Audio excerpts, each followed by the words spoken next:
Now, video marketing. Video makes up something like 80% of internet traffic now. I think it's still one of the biggest opportunities in digital marketing. Nowhere has organic reach like YouTube right now. So it's also something that a lot of people aren't very comfortable with, talking on camera. To be honest, sometimes I'm not that comfortable with it. It's not that easy. There's some barriers to entry. You've got to have a microphone, you've got to have a decent camera, you got to have a ring light, you got to be able to work all these things, you got to then edit the videos, know how to upload them.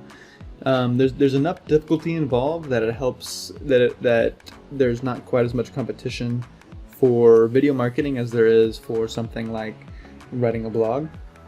So if you have some interesting content and you can edit semi-well, then I think that it really puts you ahead of the competition, especially as a small business, where small businesses are much less likely to be able to invest or to have the time and energy to invest in creating video content. So I think it's definitely worth it. First off, what you can do is start a YouTube channel. That's what I've done with this channel, right? Growing a YouTube channel is not effortless, of course. It's going to require that you publish regularly, that your content is either entertaining or informative, and ideally both. It's really hard to do both, gotta say. You have to have high production quality. You're definitely going to need to invest a little bit in some equipment. So I guess in that way it's not really free, but it doesn't cost anything to start a YouTube channel. And just like podcasts and blogs, if your content business on YouTube, if your video content business on YouTube is really successful, then you can monetize it. YouTube will run ads on your video, and you can make money just by creating videos of yourself or interesting things around you.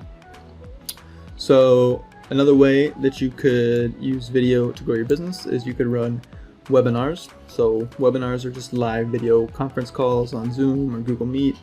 And typically you look for people who need your product or service, and then you present it. You have a video of yourself, you share your screen, you present a slide deck, you talk about how you can solve their problem. It's basically like a live online presentation. So the trick is actually finding people to sign up for the webinar in the first place. And a lot of times people will run ads for that, but if you have some kind of content business already, some kind of following already, say on Instagram or from a blog or from your YouTube channel, then you can just get people to sign up there. If you do a lot of speaking or live presentations, then that's another great approach. You can record those speaking engagements or presentations and upload those videos to YouTube or Vimeo or whatever platform and share them on social media, add them to your website, create snippets of them for social media posts, wherever you want to distribute that content.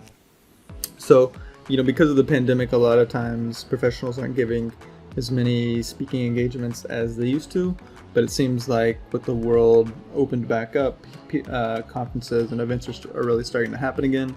So I can see this kind of coming back in the future. So next up, I would recommend doing this after you've had some practice creating videos. You could create a video course, an e-learning course. So I have one of these teaching Wix web design.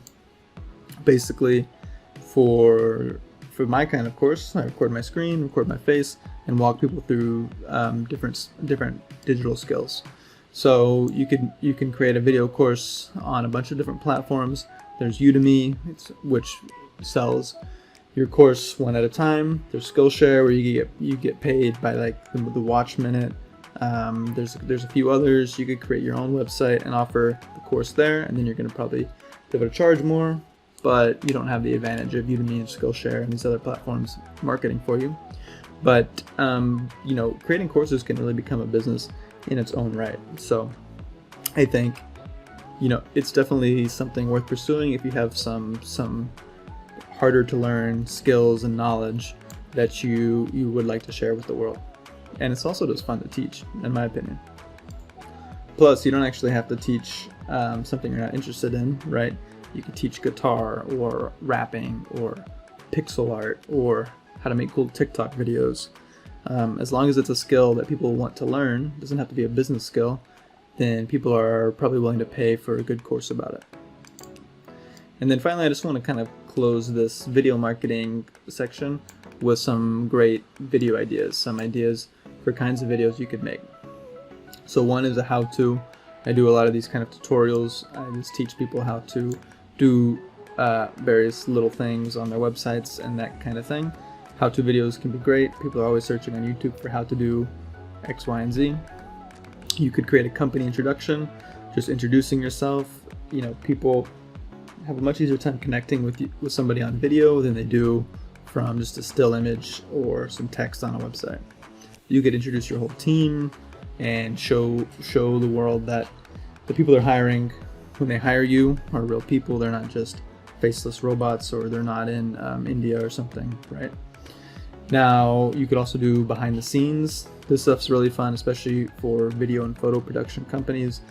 You can do behind the scenes, you know, how was this documentary made, that kind of thing. If you're hosting an event, making a kind of a highlight reel of the event, showing people having fun and how exciting it was to be at that event and work with your team. I think that could be a great video too. You could record your clients giving testimonials. So, you know, if you're that kettlebell company, then maybe you get some of your personal training clients and just record them for 30 seconds or a minute saying, oh man, this kettlebell workout was so intense and I am so strong now, right? Or something. You can do demos, talking or demonstrating how your product or service works. Those are very helpful, especially if you have a product that needs to be installed and configured in some way, or your service is a little bit confusing. Demos can really help people understand how to use your product or service.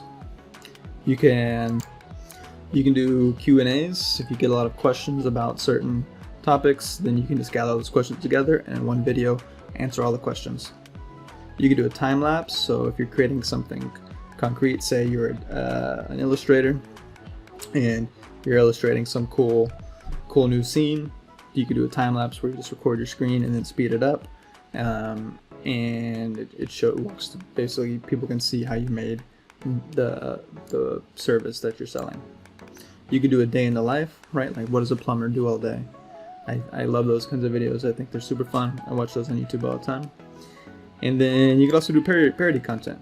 You could just joke around and make fun of your industry. Most of us do some kind of dumb or silly stuff at work sometimes, and I think, you know, making fun of whatever industry you're in can be a blast.